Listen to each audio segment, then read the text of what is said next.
Assalamualaikum warahmatullahi ta'ala wabarakatuh. Segala puji bagi Allah Subhanahu wa ta'ala, Tuhan sekalian alam. Selawat dan salam ke atas junjungan besar Nabi Muhammad sallallahu alaihi wasallam, keluarga baginda, para sahabat dan seluruh umat Islam yang terus berjalan di atas hidayah Allah.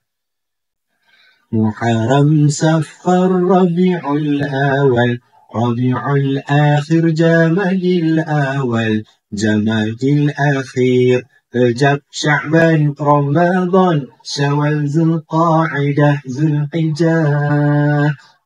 Baiklah, Mal Hijrah datang menjelma, membuka lembaran baru jiwa setiap umat Islam. Marilah kita bersama-sama menuju kepada kebaikan dan juga pahala Allah Subhanahu wa ta'ala dan meninggalkan segala dosa-dosa yang lalu. Tuan-tuan, puan-puan dan anak-anak yang saya kasih sekalian, hari ini kita berada di ambang tahun baru Islam, iaitu 1 Muharram, satu titik permulaan dalam sejarah umat Islam.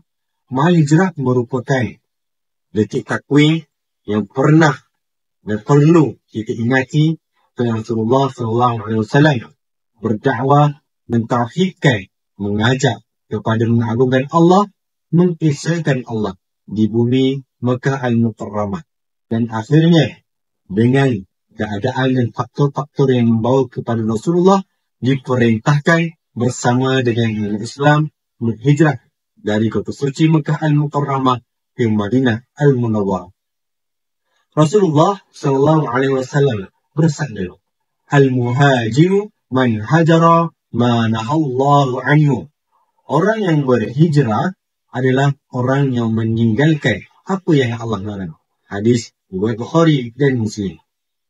Justru, hijrah bukan semata-mata berbentuk fizikal, tapi hijrah hati, akhlak dan cara hidup. Sebagai contoh, hijrah diri kita daripada melambat-lambatkan solat kepada salat di awal waktu. Terusnya, contoh yang lain pula ialah hijrah daripada hiburan yang melampau kepada perkara-perkara yang mendatangkan manfaat dan kebaikan kepada diri kita. Dan contoh yang lain juga, hijrah daripada rasa malas kepada rasa semangat untuk terus memperbaiki diri, daripada yang buruk kepada yang lebih baik. Selain itu, Mal Hijrah juga mengajar kita tentang perancangan, kesabaran dan tawakal. Rasulullah SAW tidak berhijrah secara tergesa-gesa, tetapi dengan strategi dan sandaran kepada Allah Subhanahu wa ta'ala. Maka hari ini marilah kita berazam dan berniat yang baru.